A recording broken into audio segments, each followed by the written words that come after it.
Hi Instagrammers, hi YouTubers, hi Facebookers, hi everybody on the internet who may be seeing this. Hello. So, it's supposed to be a week in trance, but I suppose it's a month in trance. So, basically, what's happened over the last few weeks since I've been away: appeals court hearing. Yay! The verdict of that was good for trans youth. I'm not going to bore you with the facts and everything because I'm sure you're quite aware of the story behind it and the Kirabelle case and the result. So now it goes to the Supreme Court. It's a bit of a worry, but it could be positive as well. So it's going to the Supreme Court now, I think. So more news on that to come. Cervixes. That became the main topic of debate, all surrounding the Conservative Party and the Labour Party conferences. The Labour Party one was held first and the Conservative one the following week. And this debate surrounding, and also Amanda Duffy, I think that's her name, MP, the Labour MP, who's basically gender critical. A cervix. Well, do I have to go and explain all this? Some men have cervixes. It's just science. It became a topic which was worrying from the point of view of the fact that Tory politicians and senior Tory politicians picked up on this story and ran with it. Liz Truss, who is the Foreign Secretary and Women and Equalities Minister, joined in the foray, and so, unfortunately, did the Secretary of State for the NHS for Health, who also joined in on the argument and also made the stupid comment in a fringe meeting off from the Conservative Party conference that gender critical language, that gender appropriate language or using the correct pronouns and not saying pregnant women was saying pregnant people, stuff like that, was dangerous to health, could kill people. I'm paraphrasing, but that's basically what he said. Yeah, so we've had all that. And it's not been good. It's been good. It started off good. The appeals court hearing was brilliant. That was thumbs up, full round of applause. Yes, please, thank you very much, more of that. But then when the Tory government doubles down on its culture war stuff, it kind of sours the pudding slightly, if you like. I don't know really what to say other than, please God, can somebody vote these twats out? I mean, the fact that they're making a complete balls up of this country is neither here nor there, and the fact that they're being allowed to get away with it. You imagine if what's going on in this country and it was a Labour government. Can you imagine what would be going on? But the press give them a free pass. And I've got to say that from the party conference speeches, oh dear, Boris was just a blah, blah, blah, blah, blah, blah, blah, blah, Greek trilogies, blah, blah, blah, stuff like that. That was just... And I don't know if it was you, if you heard his speech, Keir Starmer's speech to the Labour Party conference, but it was a bit boring. Some people in focus groups afterwards said it was better than Boris Johnson's speech when they saw clips of the two speeches put back together. They said it was better, but I thought it was a bit boring, a bit samey, a bit platitudey, a bit Blairite-y, a bit New Labour-y. And they didn't handle the trans situation over the cervix very well. Keir Starmer tried.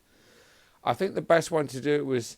Is it Emily Thornbury, who used to be the shadow Secretary of State for Defence under Corbyn? She got it right in her speech. I can't remember what she actually said, but she used all the correct language and did say it was stupid to say that only women have cervixes and stuff like that. So yes, there are some people in the Labour Party who can handle this debate very well. But other people just handled it appallingly. and didn't want to discuss it, or just didn't know how to handle it, or what language to use, or anything like that. And it was a bit of a Labour's. There's a lot of political parties in this country not doing very well on trans rights. You could say the Green Party and maybe the Liberal Democrats are starting to have a better platform on trans issues, and the LGBT plus community as a whole, but better on trans issues. I mean, I believe Ed Davey, the MP, the leader of the Liberal Democrats, basically had a go at Boris Johnson at Prime Minister's questions over the culture wars and the issue of trans women and trans men and non-binary folk. So, yeah, there are some parties out there trying to stick up for us, even if the mainstream media hates our guts. As I saw at the beginning of October this year, 2021, a protest by trans rights activists outside The Guardian, asking them rather politely, in a forceful manner, to stop platforming transphobes, which is the least they could do, if you don't mind. Thanks very much. All the same, you're supposed to be a left-wing newspaper. Please act like it.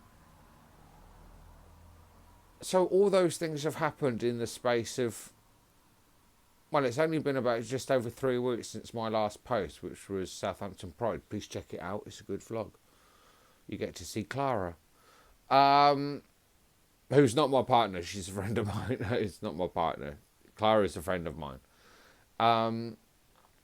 So in the space of 3 weeks, just over 3 weeks, all that crap happened.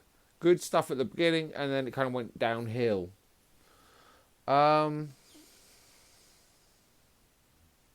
Well, it's the most you can hope for, really, in this country at the moment. Good news legally, but when it comes to the media and your politicians, a bit crap. This is a bit unfortunate. Other than that, I do have some good news, but I want to double confirm it with some. I'm not going to say their name because they might give it away. But basically, I've been asked to stand on a particular committee in Southampton. That's as much as I will say.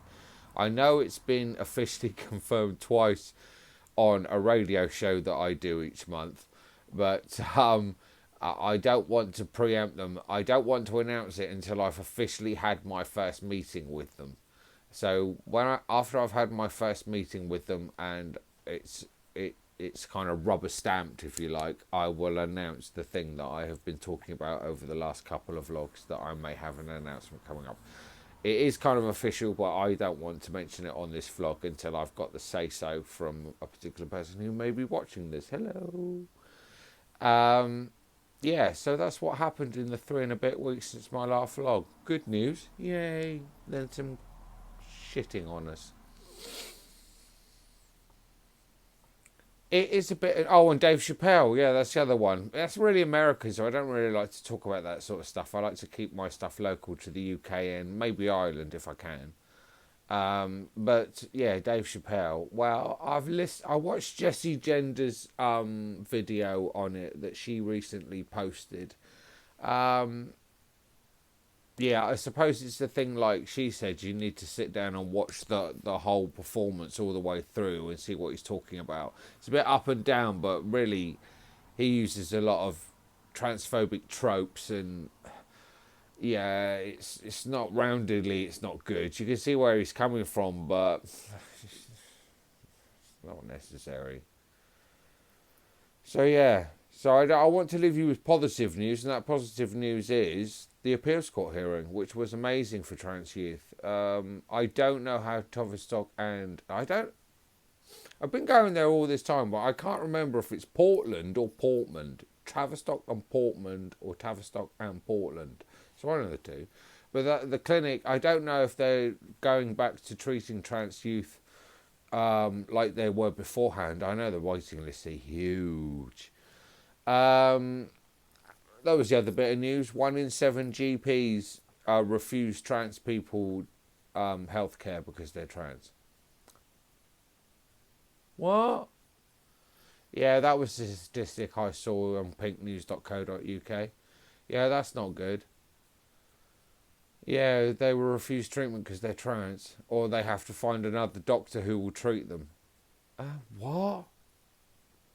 But I suppose it's just as bad as 1 in 3 employees openly say they wouldn't knowingly employ a trans or non-binary person. That's 1 in 3 admitting it. What is the unofficial figure? So yeah, all round our healthcare is pretty crap. And our work prospects are pretty crap. Unless you've got a gift and you can get out the hole you're in, that society puts us in. So that happened as well. But the appeals court hearing is good. And I don't know if trans youth are being treated like they were beforehand. It would be nice to think that what all of us old trannies used to think of, there's that, I should have warned you there, what us trans people used to call Charing Cross, because they're not, I believe they've moved now. Yeah, they had stopped all basic treatment of trans youth, I think, at one point. So it would be interesting to see if they've picked them back up again.